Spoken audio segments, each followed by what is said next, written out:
Entonces, bueno, pues vamos a hablar empezar a hablar de la anatomía del riñón y la manera en que esta anatomía modifica la autorregulación renal, ¿ok? Ahora, algunas de estas cosas pues son un asunto, o deben ser asuntos conocidos, pero bueno, vamos a revisarlas. Si tenemos acá nuestro riñón típico, ¿ok? Básicamente lo que tenemos acá es dos estructuras simétricas, cada riñón pesa unos 150 gramos. Entonces mira la arquitectura aquí nos interesa. ¿Por qué? Porque este riñón lo podemos dividir o lo podemos segmentar de esta manera. Es una serie de cuñas. Cada una de estas cuñas o segmentos va a tener una arquitectura vascular definida. Ok. En el interior, vaya, de este riñón, dividimos este riñón en unos 12 segmentos. ¿Ok? De estos, cada uno de estos 12, vas a tener una cantidad X de unidades funcionales. Aquí la unidad funcional es una nefrona. ¿Ok? Esta nefrona siempre va a estar orientada de tal manera que su inicio, o sea, el glomérulo renal, está hacia la superficie, hacia lo que vamos a llamar la corteza del riñón. ¿Ok? Y dos sectores bien definidos. Una corteza renal,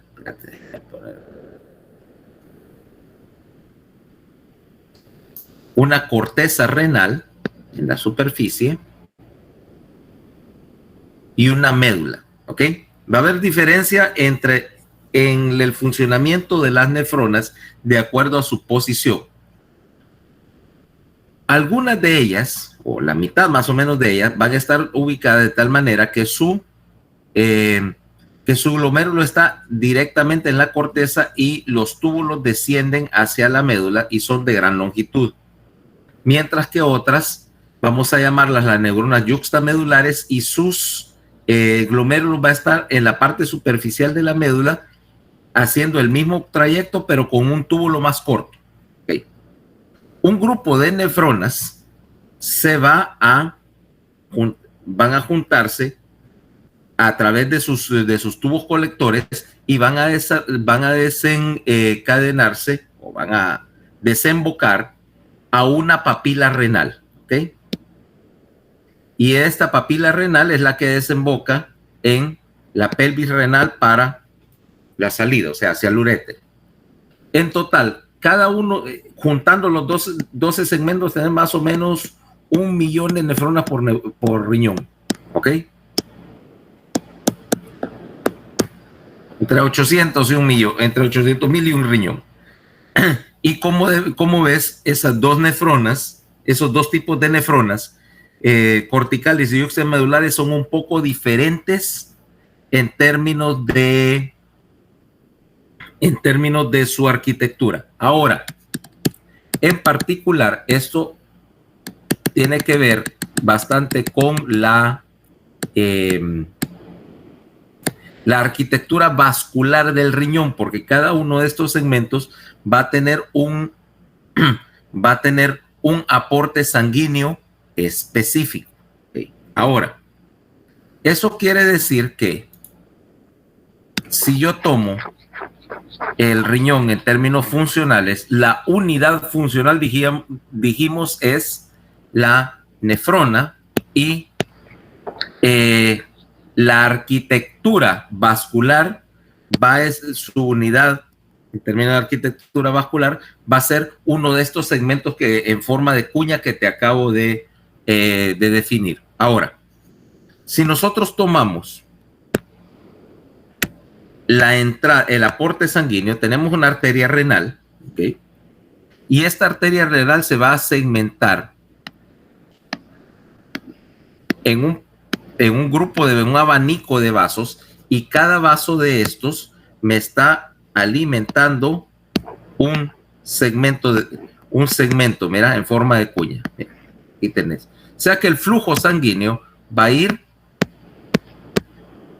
desde la arteria, renal hacia la corteza por uno de estos vasos y luego descender de regreso a través de lo que vamos a llamar las arterias arciformes del riñón. Ya te lo voy a poner. Ahora tenés la idea, mira. ¿Ves esta arteria renal? La principal. La arteria renal se va a dividir en este penacho que te dije de arterias segmentarias, una por cada segmento. Y luego estas arterias segmentarias se van a fraccionar dentro del riñón en una serie de arterias interlobulares. Uno, aquí mira, que van en el espacio entre los dos lóbulos renales y se interconectan en forma de arco, o sea que en la superficie del riñón, justo debajo de la cápsula, tengo una serie de arterias arciformes, o sea que todo el flujo sanguíneo está interconectado acá, o sea que yo puedo quitar una de estas y el flujo va por las arterias arciformes para subir, subir a las arciformes y luego distribuirse en estas arterias más pequeñas interlobulares que son las que me van a nutrir o me van a permitir el flujo de sangre del glomérulo. O sea que si lo ves así, entra, se distribuye y luego hacia abajo. Ves que hay una distribución en arco. Bueno, después de pasar por el glomérulo, las arteriolas que salen del glomérulo van a ir coalesciendo para formar las venas renales y regresar. O sea que el flujo tiene esta distribución de flujo que vamos a llamar flujo de contracorriente. Y ese flujo ¿cómo se llama?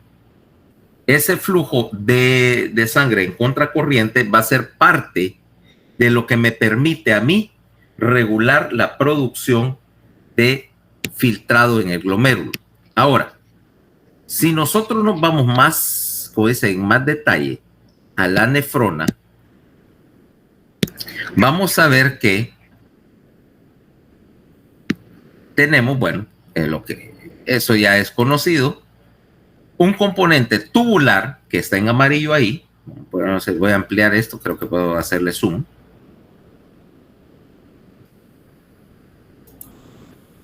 Espérate. Permitime. A ver, quiero hacer zoom aquí.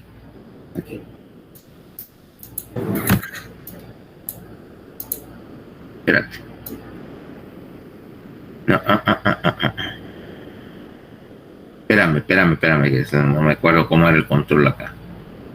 Pero no mandarme a donde no debo. Nada. 305, doctor. Sí, ya sé, lo que pasa es que no me acuerdo cómo se maneja el control de esta tontería. Uy, ahí va. Espérate, por mientras. Tengo esto, mira, un glomérulo.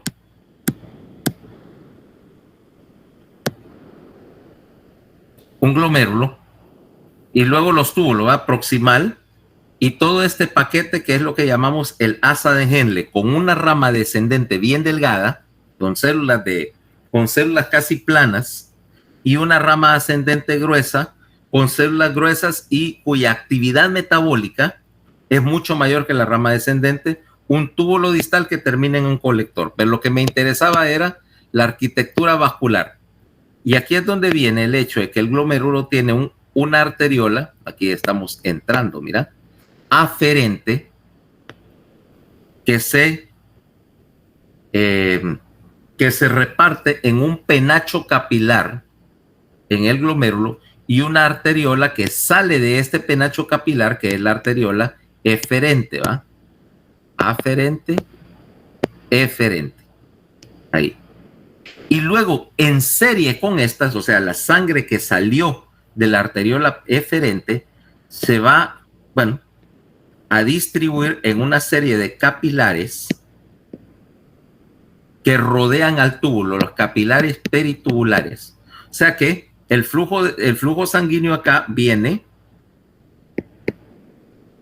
pasa y luego retorna. O sea, nuevamente la idea de que hay una contracorriente de flujo sanguíneo y después de pasar por el túbulo, por los capilares del túbulo distal y colector, sale hacia las vénulas del riñón. Okay.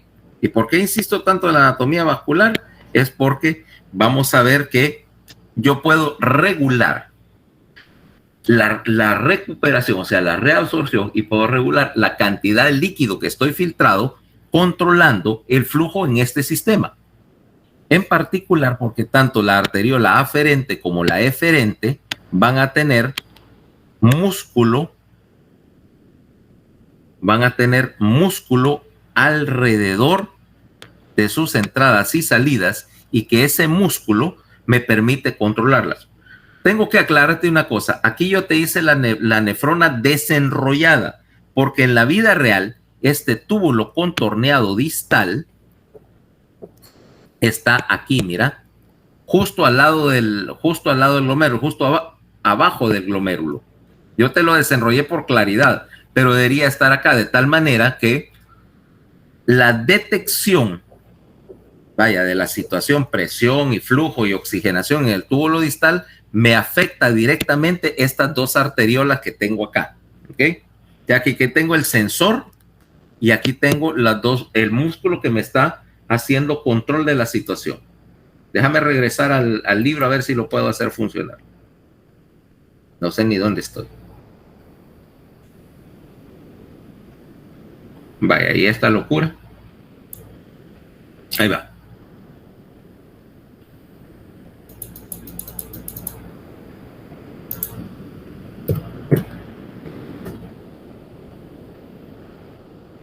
Ahí vamos.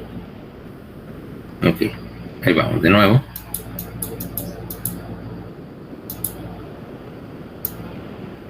Ahora sí, mira. Bueno, creo que se ve mejor. Lo que te decía con respecto al flujo sanguíneo renal. Tenés una arteriola arciforme que se pasa a una arteriola interlobular, y esta a su vez, mira, arteriola eferente se reparte como en el glomérulo, que es un penacho de vasos sanguíneos acá, y la arteriola que sale del glomérulo, aquí lo que faltó eran las flechitas,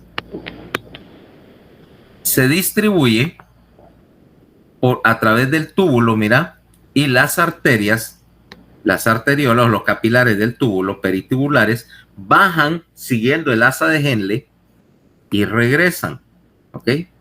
Bueno, de hecho deben regresar acá y acá. Pero mira que hay una serie de pasos de shunts, entre el lado descendente y el lado ascendente del asa, acá. Esto me permite ese mecanismo de contracorriente. Mientras tanto, en el, ¿cómo se llama? En la parte amarilla, o sea, en el componente tubular del riñón, tenemos que debajo del glomérulo tengo, bueno, el inicio del glomérulo, la cápsula de Bowman, y el túbulo contorneado proximal está aquí, mira, baja hacia el asa y retorna al túbulo distal, que también está junto a la cápsula de Bowman, o sea, regresa sobre sí mismo para convertirse después en el túbulo colector. ¿Okay? O sea que vas a tener flujo y reflujo. Flujo y reflujo, no solo de sangre, sino también de lo que estás produciendo, ¿ok? Que al principio no va a ser orina, ¿ok? Aclaremos, no. La primera fase que vamos a ver es la formación de algo que quiere ser orina, pero todavía no lo es, ¿ok?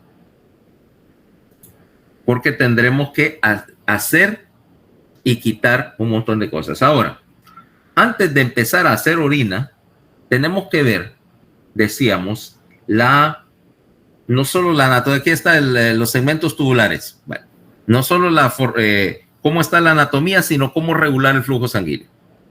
Primero, ves acá, la cápsula de Bowman sigue el túbulo proximal, regresa sobre sí mismo, forma el asa, como te decía, la rama.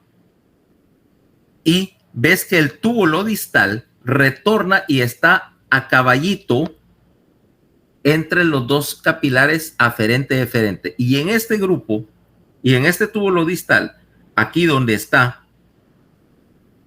cabalgado entre las dos arteriolas de la mácula, del glomérulo, vamos a tener un paquete de células que se llama la mácula densa. Ese es un grupo de células que son no solamente un sensor, principalmente de la presión y del flujo y oxigenación, sino que también es un sector endocrino, un componente en el riñón que me permite controlar no solo la apertura y cierre de las arteriolas, sino que también me sirve como un sensor periférico de oxígeno. ¿Para qué? Para el componente de regular volumen sanguíneo, número 1, y 2, producción de eritrocitos. O sea que, porque está situado en un lugar, vaya, bastante conveniente, donde está leyendo una gran cantidad de flujo sanguíneo periférico. Hasta ahorita me han seguido con la idea de la anatomía, ¿va? Sí, doctor. ¿Seguro? Sí, segura. Bueno. Ahora. Y luego, pues, como ves, del túbulo distal caer al túbulo colector cortical. Y estos túbulos colectores todavía son capaces de hacer, bueno, y de hecho, hacen bastante transformación, porque aquí vas a tener, por lo tanto, una serie de procesos.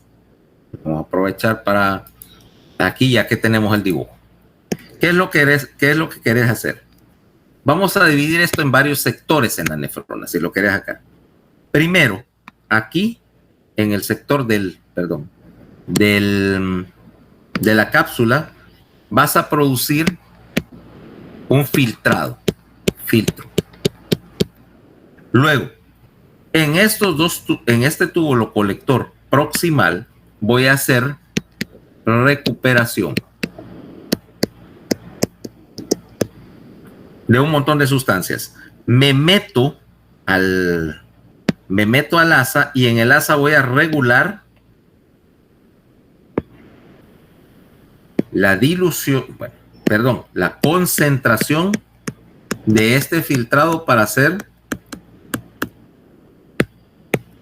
concentración y dilución del filtrado, para convertir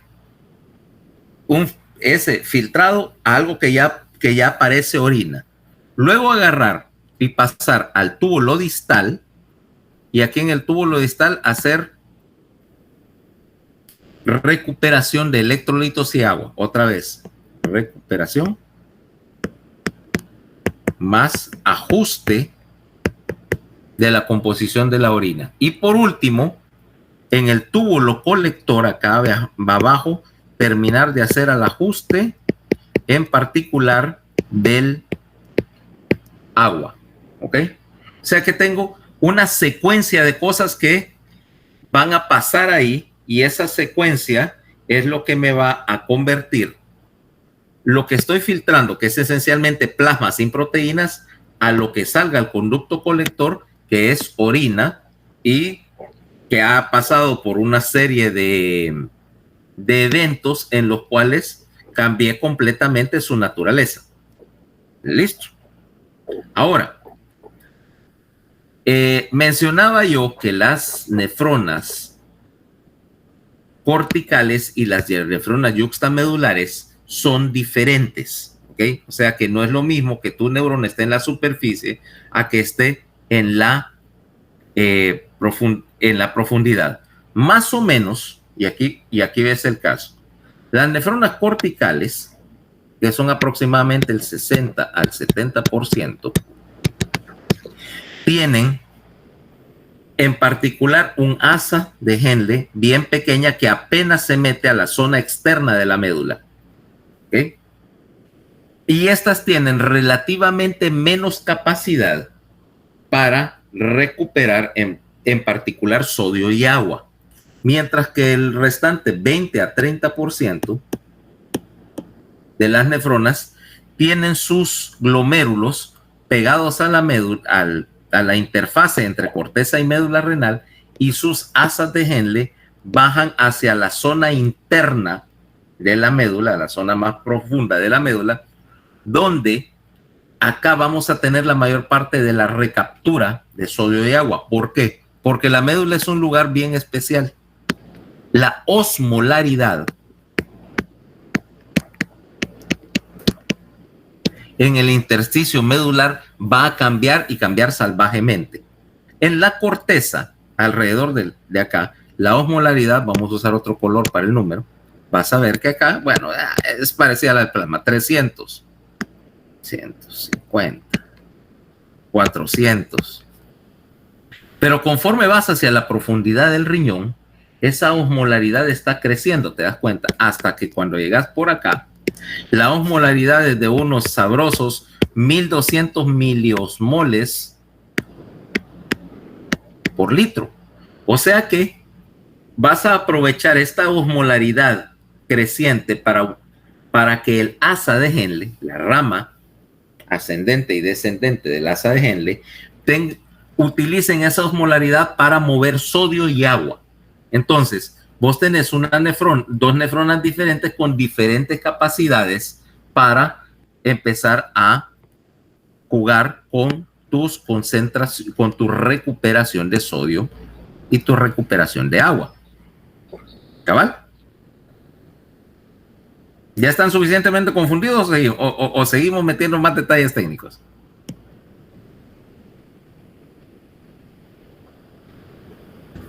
No se ría, doctor. Bueno, ya fuera de broma. Para estos temas, para este en particular módulo,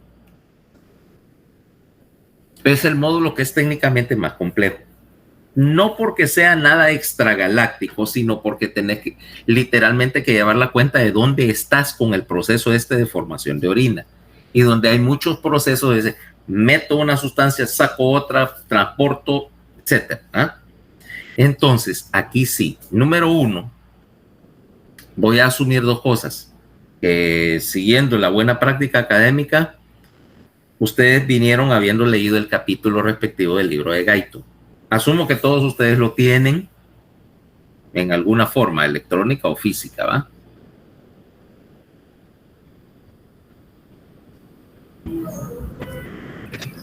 Pues sí, doctor, es el cuarto parcial. No, mira, yo conozco a la gente, pero te digo, habrá alguien que todavía no lo tiene. Ya sé que te dan ganas de estrangularlo, ¿ah? Hablando de estrangular, ahí está hay una noticia muy interesante en Estados Unidos. Un man, bueno, se peleó con su novia. Bueno, en el altercado, el tipo la estranguló. El tipo mata a la novia. Y entonces lo que hace es, quiere ocultar el cadáver, lo mete en unas bolsas grandes, o sea, lo embolsa todo, y lo quería enterrar en el patio de la casa. Entonces estaba cavando la fosa para enterrar a la novia, y cuando por el esfuerzo le dio un infarto y se murió y se cayó dentro de la fosa. Cuando llegó la policía, tuvo que ir a levantar dos cadáveres, el de la novia que estaba embolsado al lado para enterrarlo, y el del asesino que se había muerto mientras enterraba el cadáver. Al menos no va a ir a la cárcel, doctor. ¿Qué es lo que me Sí, me imagino. Está bueno el combo 2x1 en levantamiento de cadáver. Y una investigación bien clara, porque ahí sí no podía, si hubiera sobrevivido no hubiera podido negar la culpabilidad, considerando en dónde lo habían encontrado.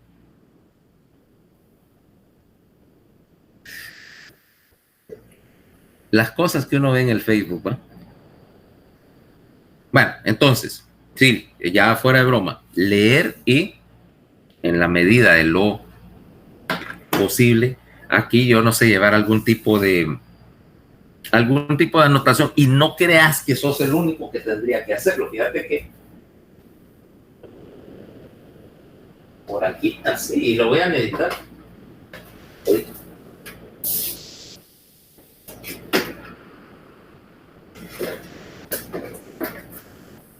De hecho, lo voy a necesitar. Fíjate, para que veas que no es broma. para esta clase de cosas, de hecho, yo llevo, mira, tengo hasta un pequeño script, porque para que no se me vaya a escapar nada grande. ¿Okay? No, no, o sea que no es, aquí no es ninguna, ¿cómo se llama? Ninguna pena llevar alguna nota, porque si no, vos te das cuenta que la clase normal es sin ningún tipo de guión o previo, pero aquí sí, porque es bien fácil que se te olvide un detalle. Entonces, la segunda recomendación es que anden alguna libretita ahí para ir anotando por dónde vamos. Y ese mapa de la nefrona, porque eventualmente lo que yo quiero es reconstruir esto. Mira, ¿qué te parece esta? Ese es un esquemático de la recuperación y movimiento de cosas en las neuronas. Ok, dice, mira, absorber, jalar, saque de aquí, meta de acá. Y cómo terminas, todas las influencias que tenés sobre los diferentes sectores, tanto vasculares como tubulares. Entonces, algo así. Obviamente que no te voy a pedir que te memorices ese mapa, ¿eh? Está pesado. Ya lo vi poniendo en el examen. Haga el diagrama. Y anótelo en colores. Vaya. Bueno, échenle la culpa a Paola, ya me dio la sugerencia. No, doctor, ya, yo estoy prediciendo el futuro, doctor. Paola es de otra sección, doctor, no es de esta. Paola, te van a terminar linchando. Y lo interesante es que Irma y fíjate que Irma no está diciendo nada, porque ella silenciosamente está planificando su venganza. Pues ya no tan silenciosamente. O sea, ya no es un plan silencioso, ya es una amenaza formal. Ok. Ya no llegué el lunes a la revisión, doctor. Yo pensaba que iba a decir que ya no llegabas al lunes, o sea que este fin de semana iban a ejecutar el plan. Doctor, ¿puede mandar esa imagen? Es que está bonita. Ya la voy a mandar. Bueno, de hecho, yo no sé si estaba en el campo, pero ahorita te la mando. De hecho, sí va a servir. Espérate. Déjame mandarla por el WhatsApp.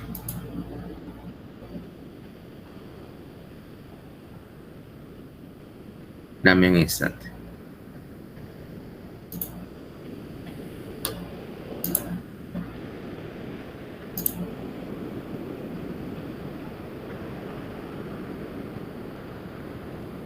Por aquí está.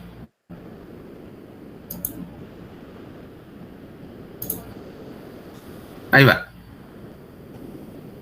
De hecho, no sería una mala idea, por lo menos para aquellos que puedan descifrar el mapa así, es tenerlo al lado, ¿ok? Tenerlo al lado mientras me va siguiendo. Y estamos ahorita todavía en la entrada, ¿va? En la entrada de todo esto que es aquí el penacho del glomérulo. Entonces, decíamos, para formar orina, como te decía, vamos a hacer una serie de procesos. Y aquí lo tengo. Aquí lo tenés más o menos resumido. Vos lo que querés es hacer excreción de orina. Y para eso necesitas hacer una serie de transformaciones. 4 procesos. 1. Bueno, y voy a agregar un quinto acá que determina y es acá 5. Proceso de regulación del tono.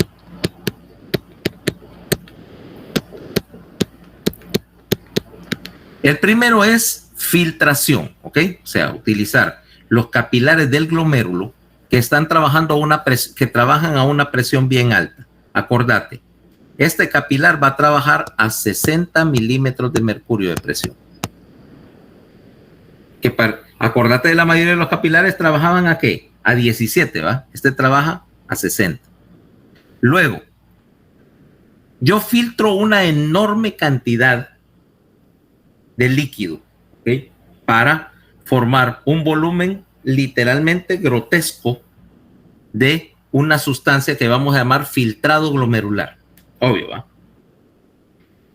Pero de ello dije que iba a ser primero 2, reabsorción de la mayor parte, más del 99% del líquido en algún punto u otro, yo lo voy a reabsorber en los capilares peritubulares, que tienen 2 ventajas. Uno, una presión mucho más baja. Esos trabajan a 13 milímetros de mercurio, ¿okay? Favoreciendo que haya flujo desde el interior del túbulo de la nefrona hacia el capilar. O sea que estoy recuperando ahí un montón de cosas. Ahora, algunas sustancias yo las voy a recuperar el 100%. ¿Okay? Aquí tenemos el caso. Veamos acá en el caso de la derecha. Tenemos diferentes rutas entonces para una sustancia. Yo puedo que sencillamente la sustancia la filtre y solamente sale por el glomérulo y se va al final a caer a la vejiga. ¿Ok? Pura filtración. O sea, una sustancia que es filtrable, pero no es reabsorbible. O sea, no tenés ningún mecanismo de recuperación. Empecemos por el hecho de que si es filtrable y qué tanto es filtrable, ¿ok? Porque entonces tendríamos el caso,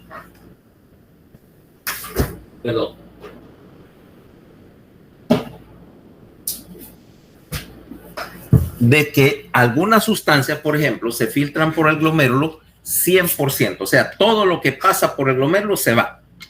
Otras son filtrables en un porcentaje menor, es decir, de 1 litro de sangre que pasó por el riñón en X tiempo, y tal cantidad de una sustancia, ok, el 80% ya se fue por el glomérulo, el otro queda ahí, ¿eh?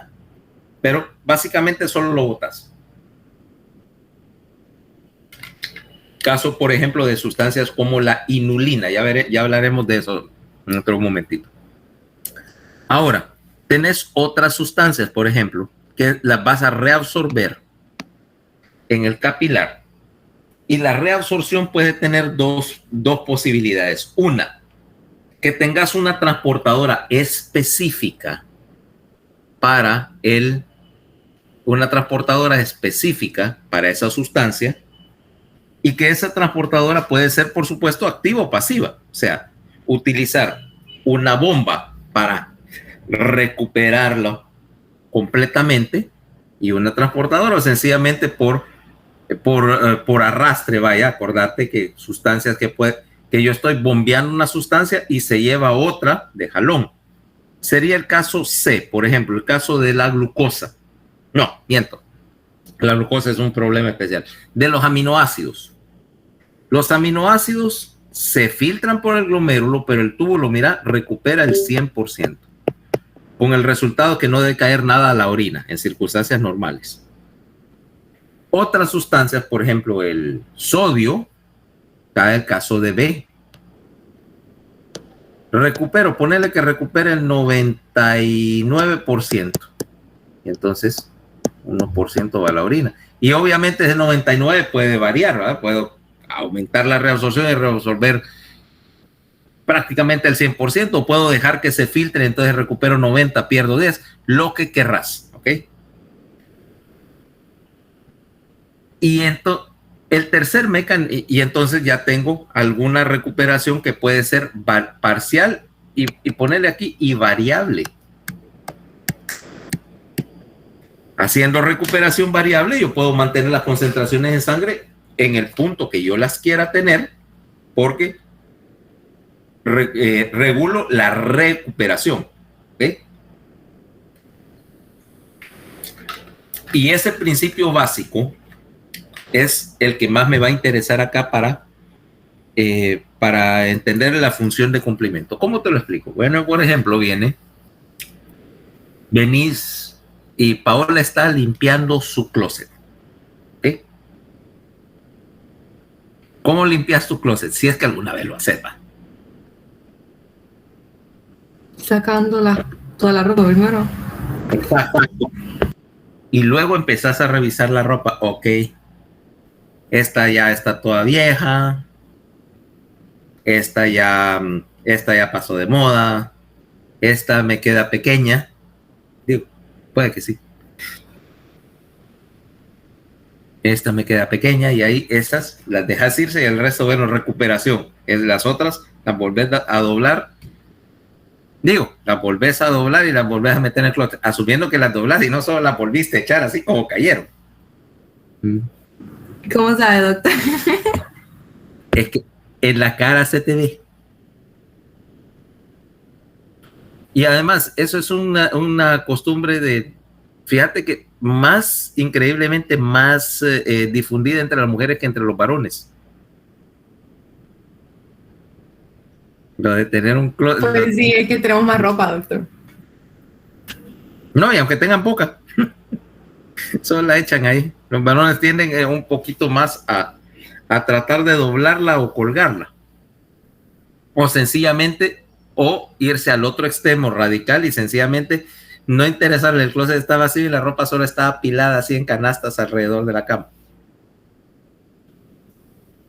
Pero es uno o el otro. O en otra, y en los varones ya, bueno, los que estamos más viejos, pues normalmente con closets nítidos, porque si no te lo enseñaban en la casa, también estaban los que tuvieron que hacer su servicio militar, y ahí esas cosas no pasan, te podrás imaginar, ¿no? Ahí en el ejército te revisas si está en la barraca y cada quien tiene un locker para poner sus cosas, y eso lo revisan todas las noches. Si eso está en desorden, te cae, o peor aún, les cae a todos. Les cae a todos como incentivo para que no vuelva a pasar. Entonces, pero sí, ya me entendiste, hiciste una recuperación y a veces recuperas todo y a veces decir, no, esto se va a descartar. Ahora viene y ese es el mecanismo más importante en términos de las cosas que se recuperan de esa manera. Ahora, también puedes tener una situación en la cual haces no solamente filtración de una sustancia, que es el caso de D.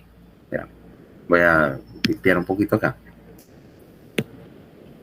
El caso D, en el cual estás haciendo no solo filtración, sino secreción activa. Fíjate que hablo de secreción versus excreción. Aquí tenemos un caso.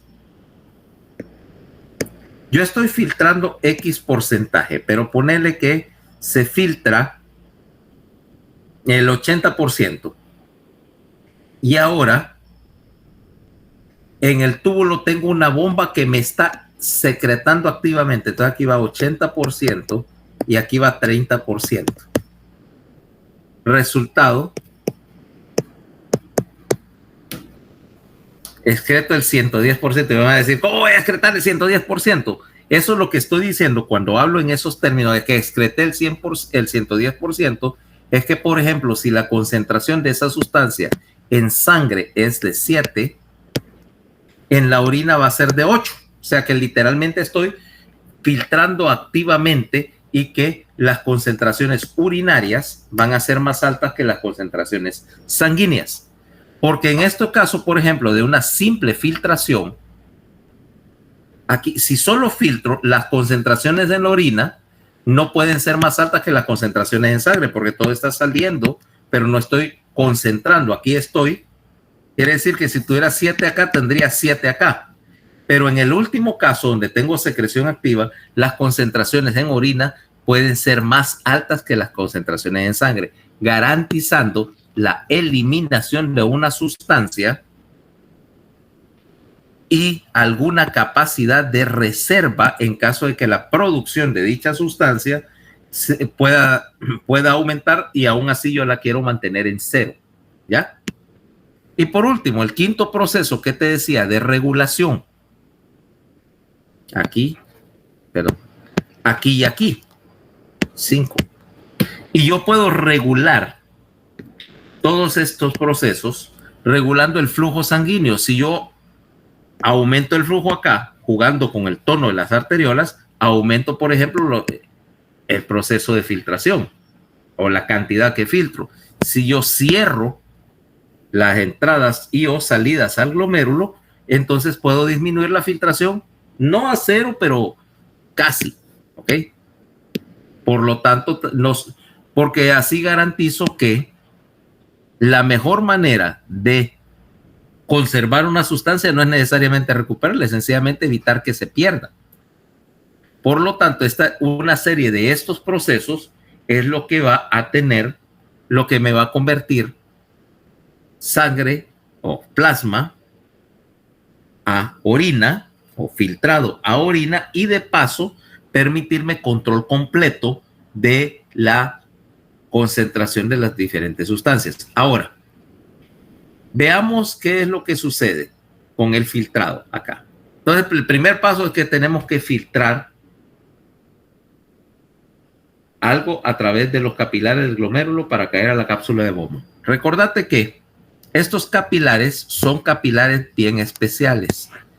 Son capilares que tienen fenestraciones. Eso quiere decir que la pared del capilar, vamos a ver si está por acá,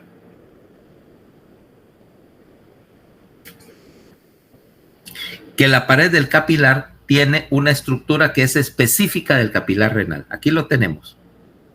Este es el endotelio capilar y es que tienen estas fenestraciones que miden aproximadamente unos 100 nanómetros, o sea, 0.1 micras. Y que tanto el endotelio como las fenestraciones tienen carga negativa. ¿Ok? Mientras tanto, acá lo que tenés es, debajo del endotelio obviamente hay una membrana basal, como en todo capilar. Y debajo, y entre la membrana basal y el epitelio de la cápsula, ¿se entiende? Hay un pequeño espacio, ¿eh? El espacio de Bowman, y lo tenés. Y ¿cómo se llama? Después de pasar el espacio de Bowman, es que ya tenés este epitelio de la cápsula, ¿okay? Que ya es un componente renal, y que en el epitelio vas a tener una serie de hendiduras, mira, espacios en hendidura entre una célula y otra, que te van a favorecer ese filtrado y esa recuperación. Rodeando todos los penachos capilares, porque aquí no se ve bien por la manera en que corta, pero básicamente lo que tenés aquí es una arteriola aferente, una arteriola eferente, y entre los dos lo que tenés, mira, es una serie de loops, de penachos o de asas, y entonces lo que tenés es un montón de como de anillitos, ¿ok? Como de anillitos vasculares, y entre un anillito vascular y otro vas a tener estas células, los podocitos o células mesangiales, que no solamente le están dando soporte al penacho capilar, sino que también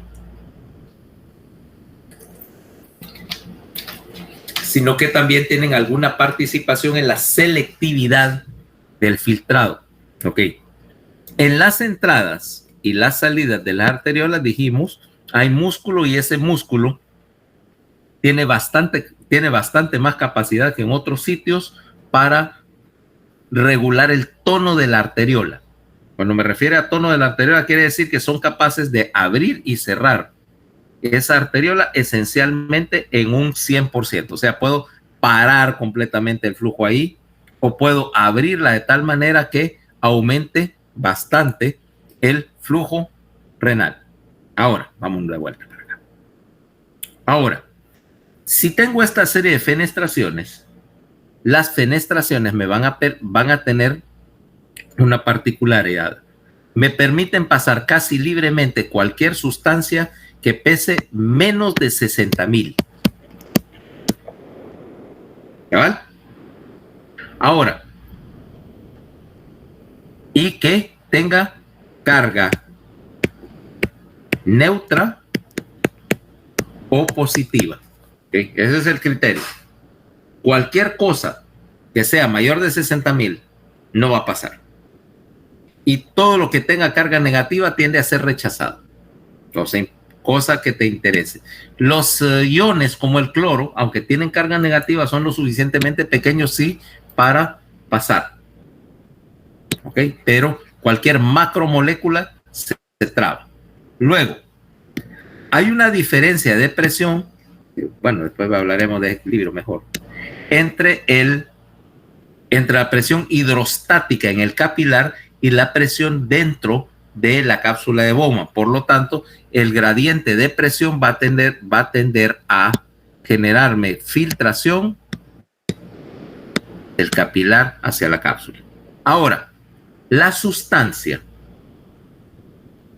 que estés filtrando, el tamaño, como te decía, de la sustancia tiene mucho que ver con con la facilidad que se filtre. Esa es la mejor manera de decirlo.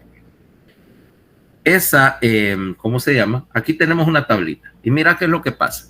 Nuestro estándar, en este caso, va a ser el agua. El agua pesa 18, dice. Y su capacidad de filtración, decimos, es de 1. O sea, esencialmente todo el agua que entra se va por ese capilar. Que entra, perdón, por el capilar, se va por esa cápsula. O por esa hendidura. Aquí puede salir libre H2O. Sodio pesa 23. Ok, macanudo. Es pequeño y es positivamente cargado. Esencialmente todo el sodio se filtra. Ok. La glucosa incluso 180 se filtra completamente. Ahora vamos a tener varias cosas. Vamos a ver el destino de estas, aunque después lo vamos a analizar en detalle. Por ejemplo, el agua se va toda y la puedes recuperar selectivamente, ¿ok? Variablemente, para variar el volumen de orina. El sodio se va libremente, pero vamos a recuperar casi todo, porque no, ya veremos que las pérdidas de sodio que tendrías son imposibles de sostener. La glucosa, en circunstancias normales, ese se filtra 100%, se filtra 100%, pero se recupera en principio 100%, siempre y cuando esté dentro de ciertos valores.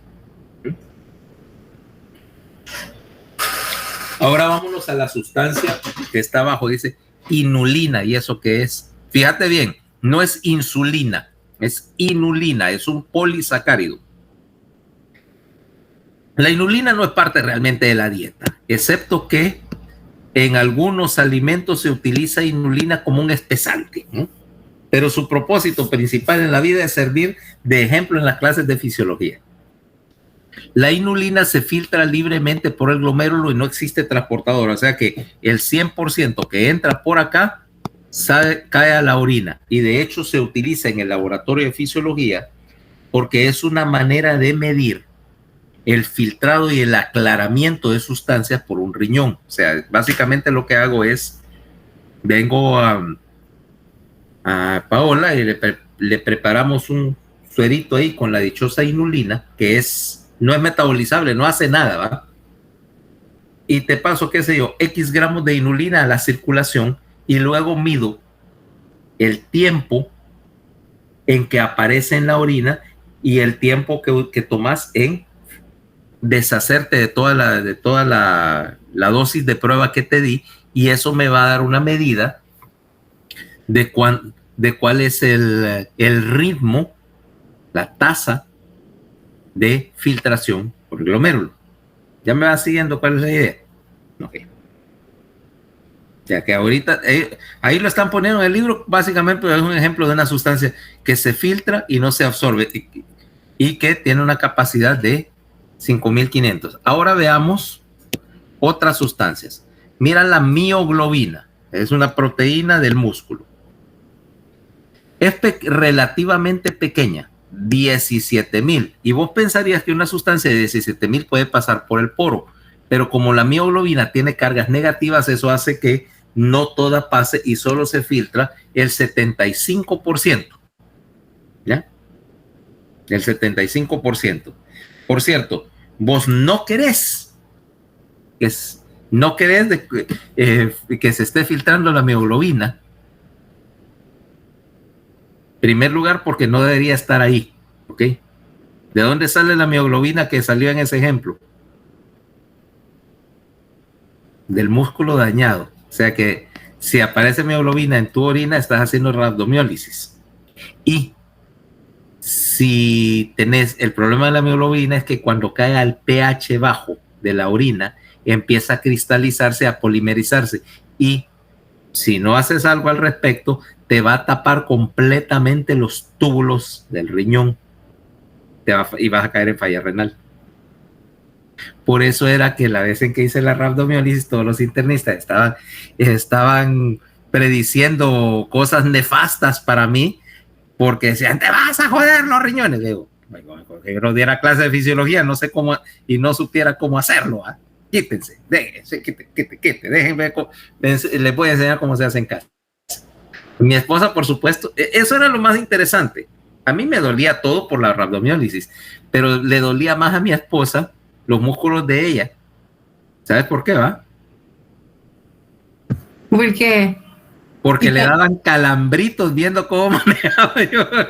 Doctor, ¿y cuándo fue eso? 3 días antes de darme el infarto. Ya fue en noviembre de 2019.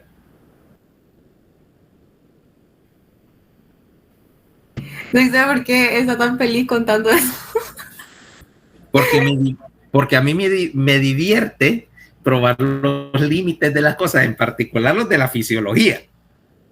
No vayas a hacer una trastada de esas con un paciente porque te demandan, pero como yo no me puedo demandar a mí mismo, entonces obviamente que puedo intentar cosas que me meterían preso si lo intentara con alguien. Los experimentos en humanos están prohibidos por la Convención de Nuremberg, pero no dice nada de hacer experimentos en uno mismo. Además, no soy el primero que lo hizo. ¿Alguna vez oíste hablar de un man que se llamaba Werner Forssmann? No, doctor. Para que veas. Werner Forssmann, bueno, obviamente era un alemán. Él estudió en Berlín, ¿ok? Era un muchacho joven, muy talentoso. Se metió a estudiar medicina y él empezó a estudiar la anatomía vascular y se le ocurrió la idea.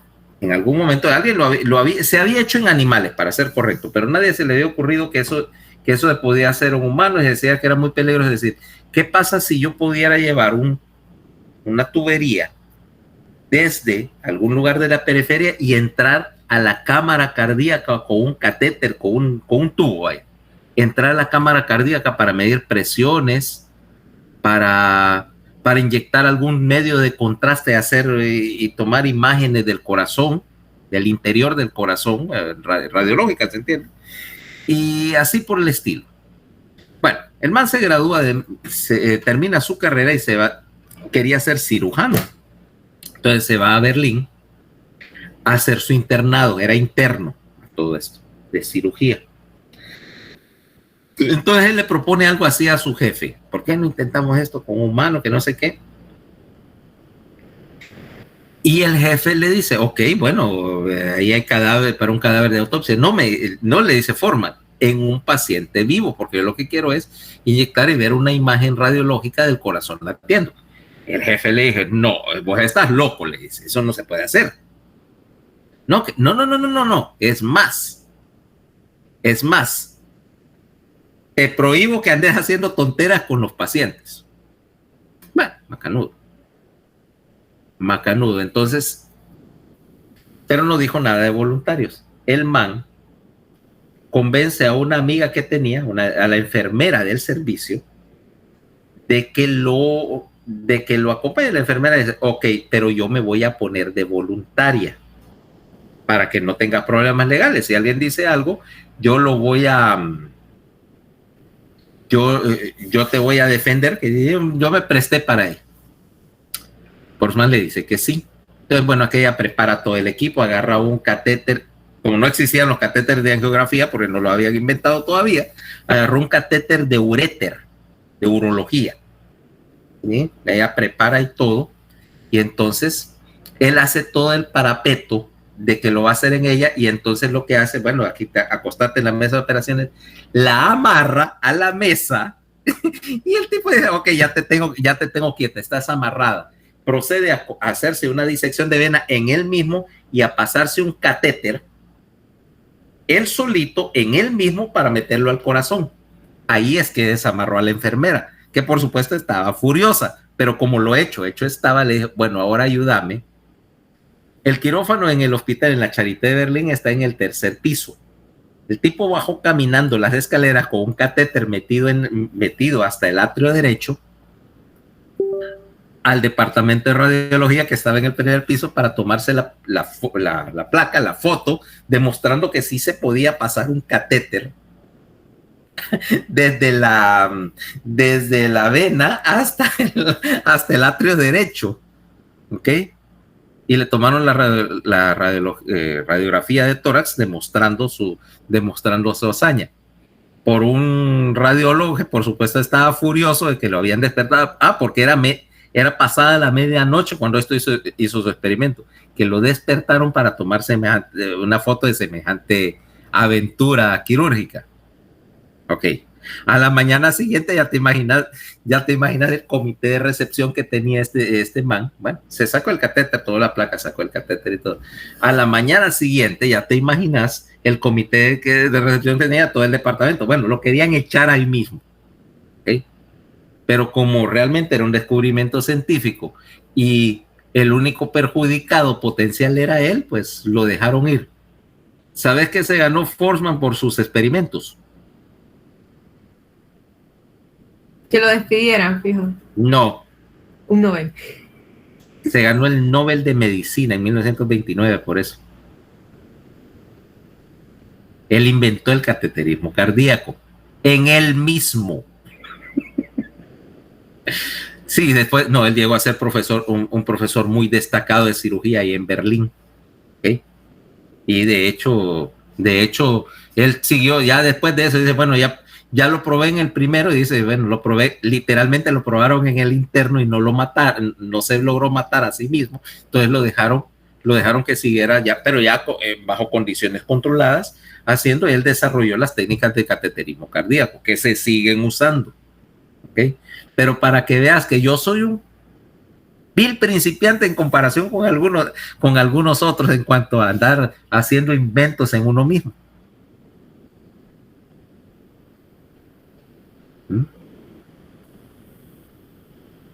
Y yo no creo que haya estudiantes de medicina, aunque no lo confiesen, estudiantes de medicina acucioso que no se haya autotratado de alguna cuestión que la verdad debió dejarle a algún especialista a algo que no fuera de su especialidad y que se trató él mismo. Todo lo hemos hecho. Por lo menos todos los que tenemos algún uso de curiosidad en medicina.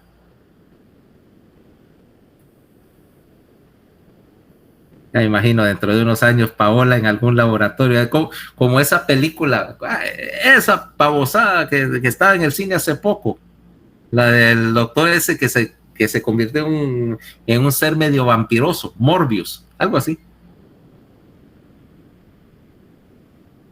No la vi, doctor. Bueno, era algo así, era de un doctor que tenía un trastorno de la coagulación o una tontería así, o más bien un trastorno de hipercoagulabilidad, y que se pone a experimentar inyectándose genes de murciélago y se convierte en un ser como vampiroso. Vos sabés que yo no veo películas de superhéroes, pero era una noche de esta que se fue la luz en todo San Pedro Sula y que había un calor perro. Y el único, me voy al cine entonces. Sí, porque era el único lugar frío y oscuro. No, y me hicieron ir, bueno, casi arrastrado porque no iba a haber comida. Pero sí algo así, pero lo de que médicos experimentando en sí mismos. No, ¿quién dice eso?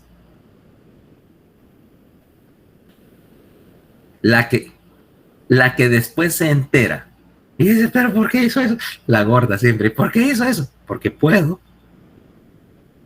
Porque puedo. No, que estoy legalmente autorizado a hacer en mí mismo tonteras que me ganarían un juicio, no sé, un juicio por crímenes contra la humanidad si lo intentara en alguien que me pagara por hacerlo. Ya vas a ver, dentro de poco vos lo vas a estar haciendo en vos misma. Dice, tengo alguna enfermedad. Vamos a ver si le cumple. Conociéndote, te creo. Ahora, regresemos pues al asunto de la filtración. Entonces tenemos esa inulina. Ahora, la mioglobina, como te digo, es rechazada parcialmente por su carga, a pesar de que por peso o por tamaño molecular pudiera caber por la fenestra del capilar. Por último, la albúmina, que ya pesa 69,000 y dijimos que el límite era 60,000.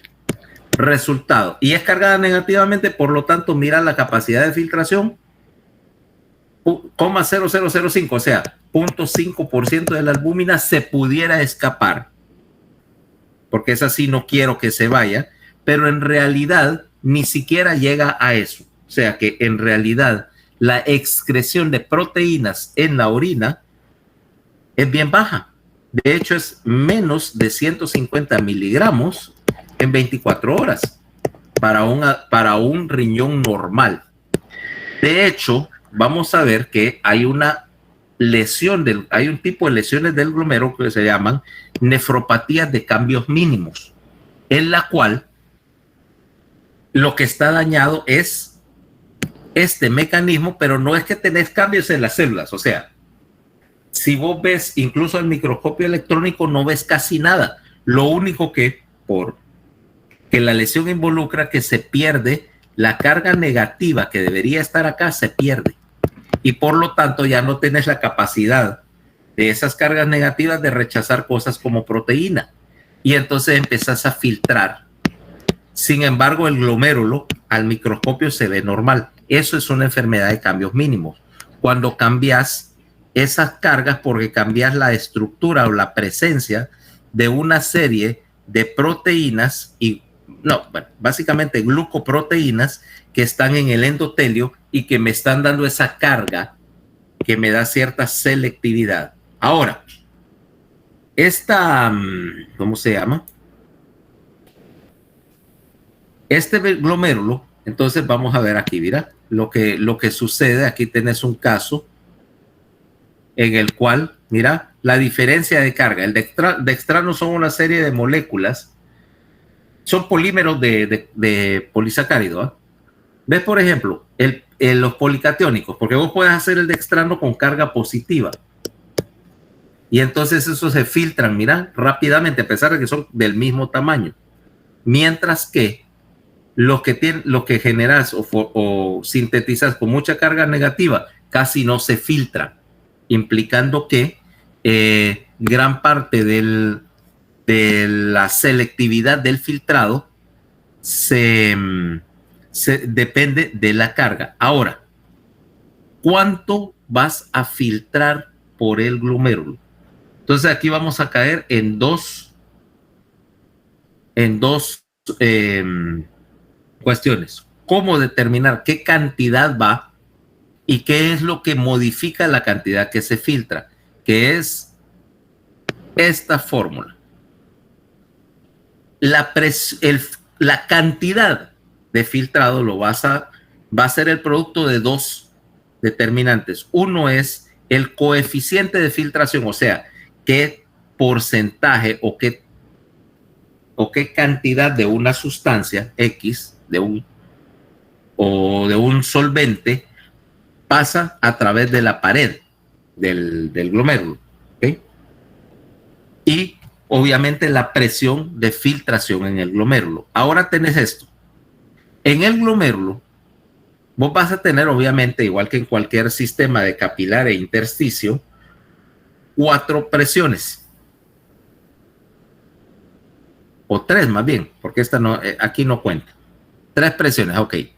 De las 4 que me cuentan. La primera, decíamos, la presión hidrostática en el capilar del glomérulo. Es de 60, ¿no? De la presión arterial local, controlada obviamente, mira, por esta muchachita arteriola aferente que puede abrir y cerrar. Eso me generaría presión acá. Oponiéndose a la salida de líquido, tengo 2 fuerzas. La presión osmótica dentro del glomérulo, formada principalmente por la proteína, que es de 32. Entonces, 60 menos 32. Resultado, ¿cuánto es? 28.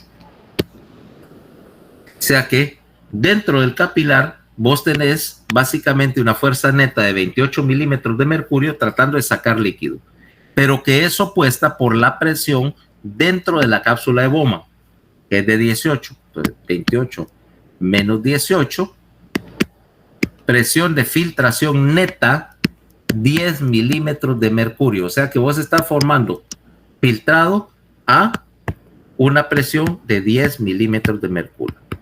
La cuarta presión, que debería estar acá, es la presión osmótica en la cápsula de Bowman. Pero en condiciones normales eso no cuenta porque, como decíamos, el mayor determinante de la presión osmótica aquí es la proteína. Y bajo cualquier circunstancia fisiológica, dentro de la cápsula de Bowman no tiene que haber ninguna, ¿ok? No debe haber proteínas porque, ya dijimos, toda albúmina se queda y las demás proteínas plasmáticas todas son más grandes que la albúmina, o sea que no tienen por qué salir. Y como te dije, las únicas proteínas pequeñas que pueden caber por la fenestra de la mioglobina o una cadena aislada de las 4 de la hemoglobina que tampoco tiene que andar solta. ¿Ok? Entonces, lo que te interesa es que ¿cómo se llama? Ahí dice los... ¿Ok? Lo que te determina entonces ahí es que al final esto me representa una presión, o sea, el primer determinante, la presión de filtración neta es de 10. Y acá tenemos KF, coeficiente de filtración. Entonces, eso no se mide directamente, pero básicamente quiere decir qué tan fácilmente pasa el agua a través de esa membrana. Y para efectos fisiológicos, esto va a ser constante, por lo tanto no me interesa. Ahora, eso quiere decir que para nuestros efectos prácticos, el determinante de cuánto líquido estás filtrando por glomérulo es la presión de filtración. Ahora, esto me va a determinar una cosa.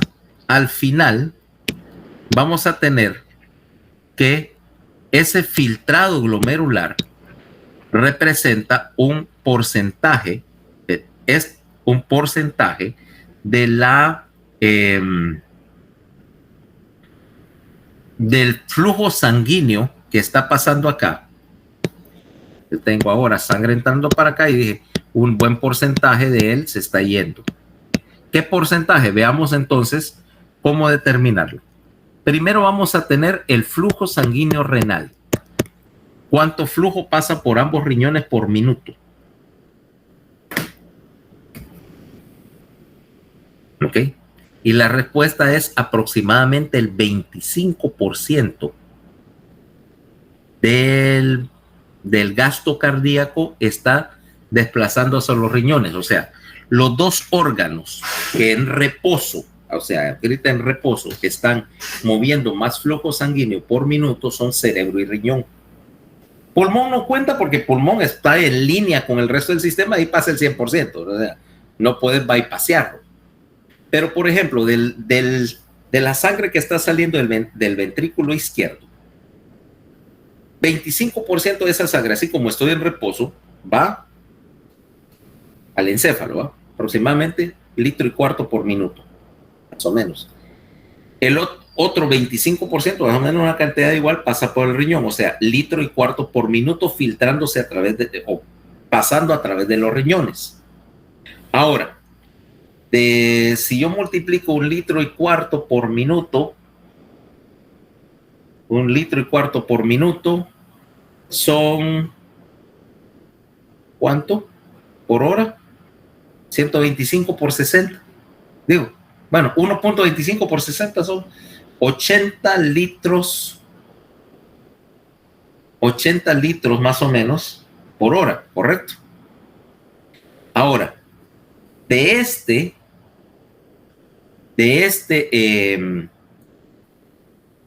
¿cómo se llama?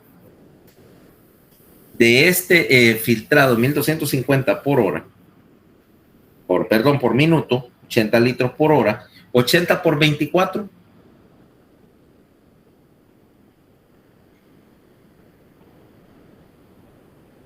2000. ¿Cuánto? 1980. 1980, esencialmente 2.000 litros diarios. 2.000 litros diarios están pasando, o sea, estás limpiando o estás filtrando unos 2.000 litros diarios a través de los vasos sanguíneos renales. Y como tenés aproximadamente unos 5 litros de volumen circulante, quiere decir que estás haciendo una pasada, o sea, pasando la sangre a través del filtro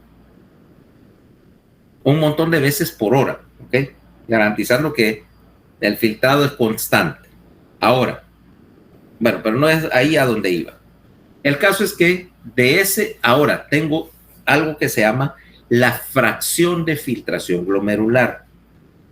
Fracción de filtración glomerular en términos sencillos quiere decir que, por ejemplo, de 1 litro de sangre que pase por esos capilares del glomérulo, ¿cuánto se va a desplazar hacia la cápsula de Bowman? O sea, qué porcentaje de la sangre que pasa por ahí se convierte en filtrado glomerular. Para el humano, la fracción de filtración glomerular es aproximadamente de 0.2. Quiere decir que de cada 1.25 litros por minuto que están pasando a través de los capilares del glomérulo, estás generando la cuarta parte, 0.2%, la quinta parte de 1.2, unos 250 cc por minuto de filtrado glomerular. ¿Ok? Fíjate bien, no de orina, de filtrado, porque obviamente si vos estás perdiendo 250 cc por minuto, eventualmente restando, porque eso es un promedio, pero el caso es que vos estás produciendo unos 180 litros diarios de un filtrado glomerular, o sea, obviamente no de orina. Y obviamente eso te explica también por qué vas a tener que recuperar el 99% de lo que estás sacando por el riñón. Porque vos no puedes filtrar 180 litros por día si tu agua corporal total no es de 180 litros. De hecho, ¿cuánto era tu agua corporal total? Por ejemplo, Paola, vos que ni siquiera pesás 70 kilos. Pesás 50 y algo. Con informe y estetoscopio. Y después de haberte comido 3 donas. Qué malo, doctor. O sea, ¿cuánto es su peso corporal? O sea, porque puedes sacar cuánto es tu agua corporal total, que es el 60% de eso. Y dijimos que pesaras. Vaya, te voy a poner 55 kilos. Y entonces tu agua corporal total serían 33 litros. No puedes orinar 180 litros al día si tu agua corporal total es de 33 litros. ¿Va? No sale la ecuación. Quiere decir que estás filtrando y recuperando, y estás recuperando esencialmente, bueno, mucho más de la mayor parte, estás recuperando casi toda. Entonces, concepto clave acá: flujo sanguíneo renal, aproximadamente 1.100 a 1.250 cc por minuto, para garantizar un recambio constante de sangre a través del filtro. 1. 2. Un porcentaje alto de ese flujo sanguíneo se va a convertir en filtrado glomerular, esencialmente el 20%. Resultado: después de hacer toda la matemática, tu producción de filtrado glomerular es de alrededor de 180 litros por día de una sustancia que obviamente no es orina, ¿okay? Que obviamente tiene una composición diferente. Ahora, ¿qué es ese filtrado glomerular? En términos simples, puedes empezar a describirlo como plasma sin proteína, ¿ok? Porque toda la proteína se quedó ahí, se quedó atrás. Ahora, aparte del hecho de que no hay proteínas, el resto de la composición es más o menos la misma que la del plasma, porque aquí no estás cambiando nada todavía, ¿ok? Ahora, no estás cambiando nada y lo que tenés es básicamente un filtrado glomerular que tiene agua, sodio, glucosa, aminoácidos, aunque no tiene proteína completa, tiene aminoácidos, tiene bicarbonato, tiene cloro y potasio, todo a las mismas concentraciones que la sangre. O sea que el filtrado glomerular, esta es básicamente un valor de equilibrio del 100% de las concentraciones sanguíneas de todo menos de la proteína, y que tiene por lo tanto una osmolaridad calculada de alrededor, digo, una osmolaridad medida de alrededor de 300 miliosmoles por litro. ¿Okay? O sea que el filtrado glomerular es isoosmótico con el plasma. Me van siguiendo, ¿ah? Anótenlo por ahí. Todavía no nos vamos a meter con él. Primero tenemos que ver cómo regular la cantidad de este filtrado, porque la composición ahorita no la puedo cambiar. La tengo que cambiar después, una vez que llegue al túbulo proximal. Ahorita solo estoy fabricándolo. De ahí lo tengo que arreglar. ¿Ok? Entonces, ahora necesito ver cómo incrementar o disminuir el ritmo o la tasa de filtración por el glomérulo. Aquí es donde entro en la idea de que si por alguna razón yo necesito excretar más solutos o más agua, tengo que aumentar la producción de orina y viceversa. 2. Eso me implica que como ahí tenía 3 fuerzas cambiando la producción a través del glomérulo. La presión hidrostática en el capilar, la presión osmótica dentro del capilar y la presión hidrostática del glomérulo. La presión hidrostática del glomérulo no la puedo cambiar de ninguna manera significativa, ¿eh? La presión osmótica tampoco, porque no existe ninguna manera rápida de cambiar las concentraciones de nada ahí, en particular las de proteína. O sea que el determinante aquí que me queda, que sí puedo modificar, es la presión hidrostática capilar en el glomérulo, o sea, regular cuánta sangre y a qué presión entra al penacho ese de capilares. Por lo tanto, aquí es donde entra nuestros amigos, las arteriolas. Lo que voy a hacer es lo siguiente. Yo tengo 3 cosas que me permiten cambiar la presión hidrostática en el glomérulo. La primera es controlando la presión arterial en todo el sistema, o sea, modificando la presión arterial a nivel de todo el aparato circulatorio, del corazón para allá. La otra es regulando la resistencia en las arteriolas aferente y aferente, o sea, regulando la resistencia vascular en la entrada y la salida. Y la manera de hacer eso es obviamente abriéndolas y cerrándolas con esos dos músculos lisos que tengo. Entonces, veámoslo así. Si yo quiero aumentar el filtrado, o sea, producir más orina, lo primero es, decíamos, regular la presión arterial sistémica, y eso me ayuda. Pero lo que pasa es que tengo un límite, porque si estoy aumentando la presión de perfusión al riñón, también de esta manera estaría aumentando la presión de perfusión a otros lechos, y tampoco lo puedo subir demasiado porque aumento el trabajo cardíaco o rompo algún vaso sanguíneo en otro lado. Pero sí puedo controlar ahora la resistencia aferente, y entonces lo que voy a hacer es lo siguiente. Mira, cuando yo aumento la resistencia de uno o el otro lado, ahora imagínate, tengo una manguera entrando y saliendo.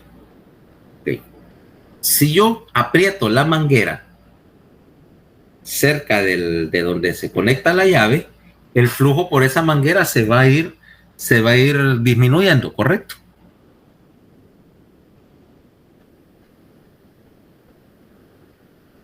¿Me entendieron? Repita. Ok. Agarra una manguera y amarra la llave de agua. ¿Cabal?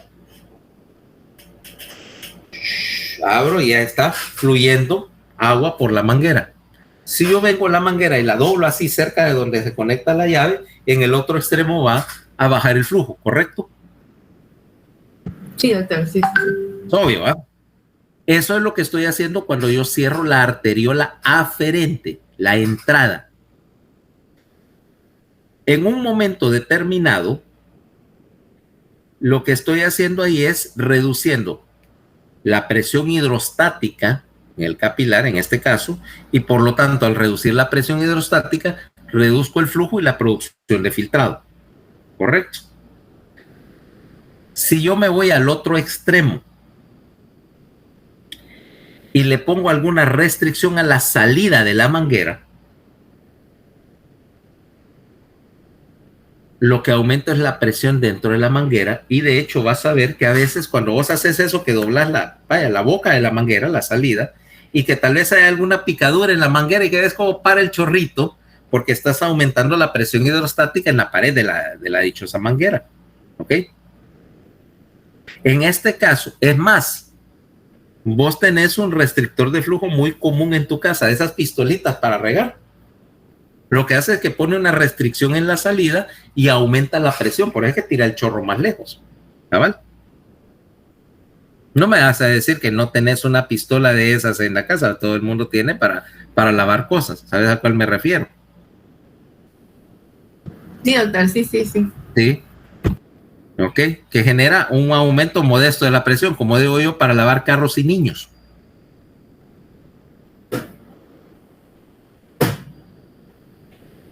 Entonces, pero ¿qué pasa si yo aumento drásticamente o cierro drásticamente y de hecho acodo completamente la boca, la salida de la manguera? Y la acodo también, igual que como acodé la entrada. Va a aumentar la presión de filtrado. Sí, pero en algún momento lo acodo tanto que paro todo el flujo y no sale agua. O sea que tengo, fíjate, 3 escenarios. 1, quiero aumentar la cantidad de filtrado. Cierro la salida para aumentar la presión, que se filtre más. Quiero disminuir la cantidad de filtrado, cierro la entrada y disminuye el flujo. O incluso en circunstancias generalmente patológicas, cierro completamente la salida o a veces la salida y la entrada y no tengo filtración. O sea, paré la filtración, pero básicamente no está fluyendo nada de sangre por el glomérulo. Esas son las 3 posibilidades que yo tengo y las 3 maneras que me dan regulación del flujo sanguíneo renal, que es lo que tengo acá. Mira lo que pasa cuando yo cambio con la resistencia aferente, que es la entrada, ¿va? Mira cómo el filtrado glomerular, conforme voy aumentando la resistencia en la entrada y voy cerrando la entrada, como al aumentar, mira cómo el filtrado glomerular va cayendo esencialmente a 0 y el flujo sanguíneo renal cae a 0. ¿Ya? ¿Cabal?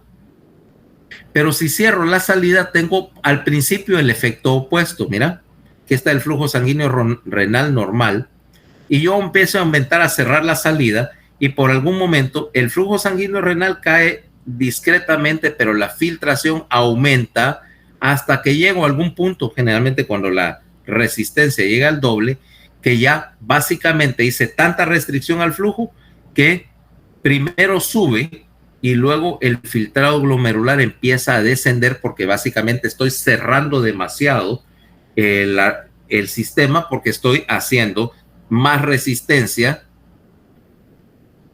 un aumento progresivo de la resistencia, y entonces lo que hago es sencillamente entorpecer más la circulación, o sea, pierdo más de lo que gano y entonces otra vez el flujo, el filtrado del glomérulo empieza a caer. ¿Cabal?